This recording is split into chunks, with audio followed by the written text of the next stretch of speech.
Okay, today in this video is what I'm going to show is how to update the Samsung Galaxy Note, the original Galaxy Note, mine's the AT&T version, up to Android 4.4 KitKat. Now before we get into this today, I want you to know that the KitKat ROM that we're flashing to this is definitely not an official version. And for that matter, there's never going to be an official version from Samsung. Well, I suppose there might be, but the chances are very, very, very low, next to nothing. So I'm just going to say there won't be an official version. So the KitKat ROM that we're flashing this is not official, and there are some things about it that are a little bit squirrely, but for the most part it's going to be pretty solid, and especially as it progresses. So we're going to get KitKat on here through Signage and Mod version 11. Okay, so over here on the computer, I'm just going to show you all the files that you need to download first, and then we'll go through how to use each of these files. So I'll have a link in the description to all of these sites here. All these are XDA posts here. So the first thing we need to download is this Odin version 3.07. So you're going to click here, and it's going to directly download it for you. And then so what you're going to do is you're going to open this .zip. Once that's done, you're going to open that .zip, and then you're going to want to take this folder and just copy that folder out onto your desktop. Okay, I've already got one there. So that's what you need to do first of all. Second thing you need to download is the custom recovery we're going to use to flash this ROM. So I'll have a link here, and there's two. It's the regular one and the touch. So download this one. Click on this one that says touch 6.0.4.3.tar. This is the recovery we're going to be using to flash it. This is Clockwork Mod Recovery. So you'll click on that, and you can see that's the way it is right there. I've already downloaded it. So if I just show that in the folder, I don't want to do anything to that tar. I'm just going to leave it as a .tar. Not sure why it's not showing it.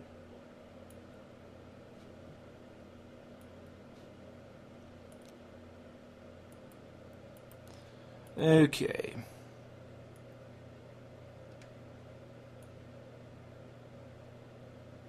Alright, having a little bit of a problem there, but you're just going to take that and put it out on your desktop. Okay, and I've already put it out on my desktop. I've already got it right there.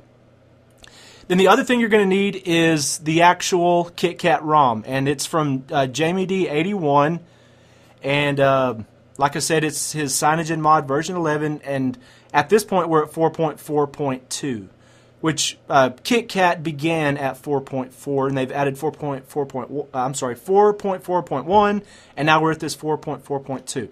So you're going to scroll down to the second post in this thread, and you're going to download the ROM. So you're going to go here, you're going to download this file, 184.29 megabytes, so you'll download that, and then you also want to download the GApps, the Google Apps, and this is the one I downloaded, was this middle one that has a lot more downloads than either one of them. So it's the PA GApps Modular Mini 4.4 2013, November 26th. So I can see here's an updated one. I probably should download that one, but I'm just going to use this one. Any of these should work okay. So you can see I've already downloaded that. Here's the CM11 unofficial, and then here's the GApps. So I want to leave these two as a zip. So I'm going to take and just put both of those out here on my desktop or wherever you want to put them for that matter. So before we do anything, let's go ahead and do this. Go ahead and put these two files, the GApps and the ROM, go ahead and put those two files on your phone. So you can see over here on my phone, if I go into my files, I just want to show you, and I put them in a folder called AAA1111 to try to keep it somewhere close to the top. So you can see there's the PA GApps, that's Paranoid Android GApps, and then the CM11 2013 12, whatever date that is. I think it's the 12th or something like that. Okay, so go ahead and put those two files, those two zip files. See, I've left them as a zip. Put those two on the internal memory of your phone. Whether you put it on the phone memory or the SD card memory, it needs to be stored on your phone.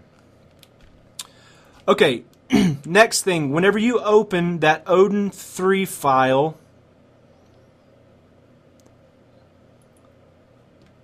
you're going to see this right here.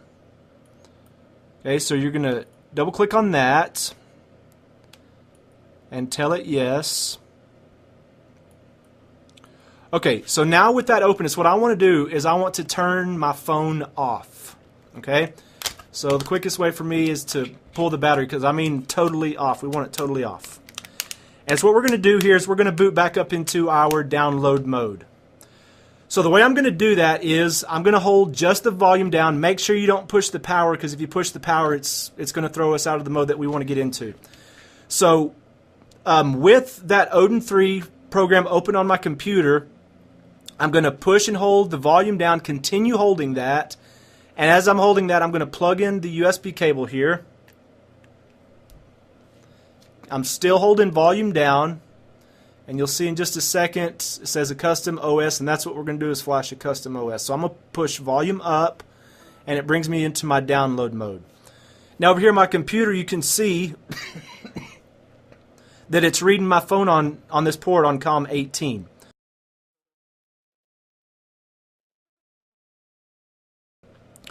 I'm going to push on the PDA button here, and it's what I want to do is find that clockwork recovery.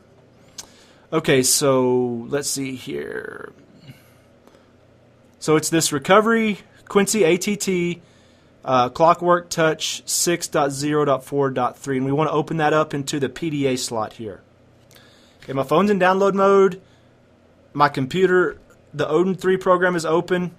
And I've got that recovery image open in the PDA slot. I'm going to push start, and it's going to flash this new recovery image for us, and it shouldn't take long at all. And then you'll see that my phone, it says it passed there on the computer, and my phone is going to be rebooting now.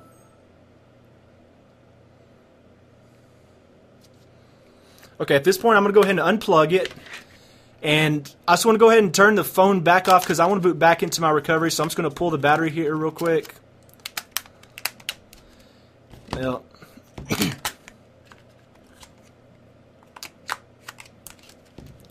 okay, so what I want to do now is we're going to boot back into our custom recovery. So the way we do that is you're going to push and hold volume up and down first. Then as you're pushing those, push the power button. Okay, until you see that, then you can let go of the power, continue holding volume up and down.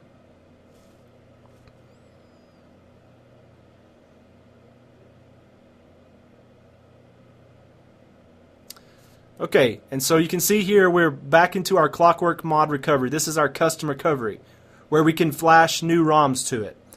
So first thing I want to do is back up your phone. When you do this, when you back up your phone, if you don't like the way it is, you can just restore it back and it'll go back to exactly the way you had it before. So you're going to back it up to the SD card 0 here at the very top is the internal memory of the phone, and back up to SD card 1. The SD card 1 is the external memory card, your micro SD card that you've put in there. So you want to back it up to one of those two places, but just make sure that you have enough memory for the backup.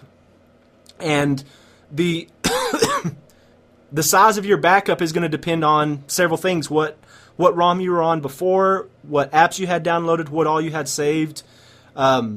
So, you know, it may be a really big file, maybe a gigabyte or 2 gigabytes. So make sure you have plenty of memory, because if you start to back this up and there's not enough memory, it'll just give you an error and really won't tell you what the problem is. But so make sure there's plenty of memory wherever you're going to save this. SD card 0 is your internal memory. SD card 1 is your external memory.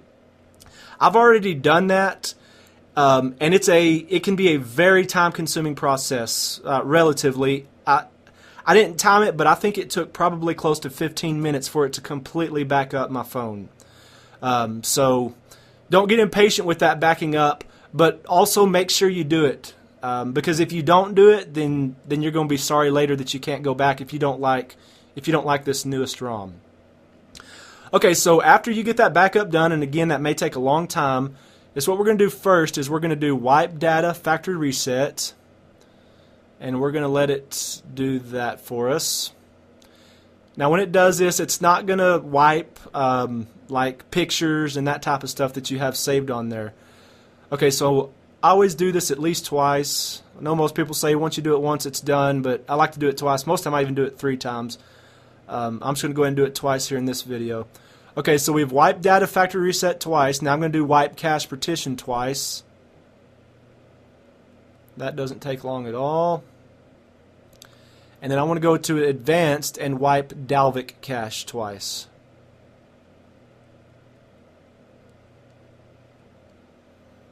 Okay, so we're going to go back and we're going to go to install zip. Now install zip from, I saved it on the external memory card, so that's going to be SD card 1. So okay, so I put it in this folder, this AAA111, so I could get to it real easy. Okay, first thing I want to do is flash the CM11 ROM. Okay, and then after that we'll flash those gaps. So first thing I'm going to do is flash this. So I'm going to go to install, yes, let it install that, and then let it go through this process, and this may take 2 or 3 or 4 minutes to do this.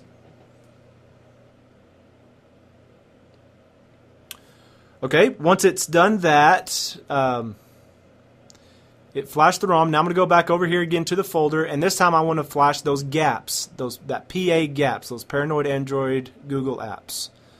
So yes, I want to install that.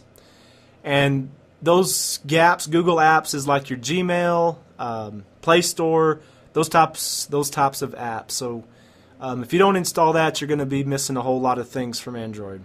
So make sure you flash those.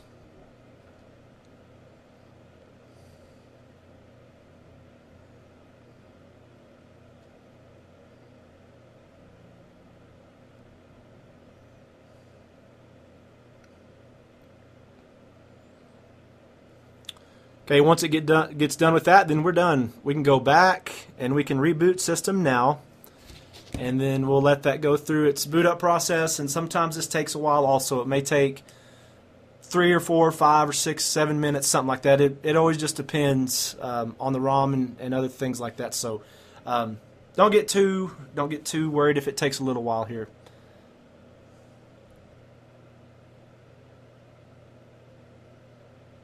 Okay, so just got finished with that.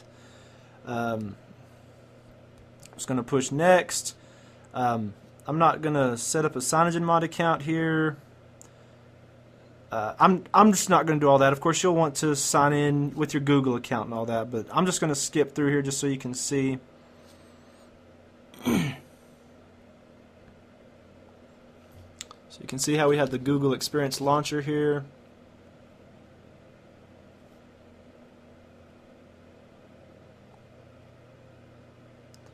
Of course, this just got loaded new for the first time, so probably kind of rushing it here, but I'm going to go ahead and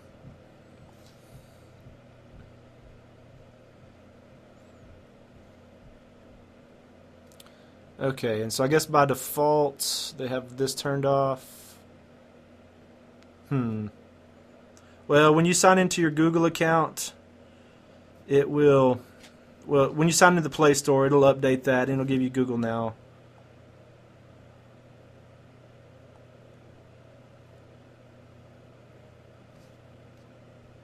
Okay, so what I was talking about there is if you go long press on the home screen and go into settings, up here at the top there'll be a, once you download the new Google Play services, it'll have a new little thing up here and it'll say Google Now, and you can toggle it on and off. And you'll want to toggle that on if you want to have access to your Google Now, where it would be just right there. So let's see here. Let's go into settings, see what we've got going on here. So there you go, we're on 4.4.2.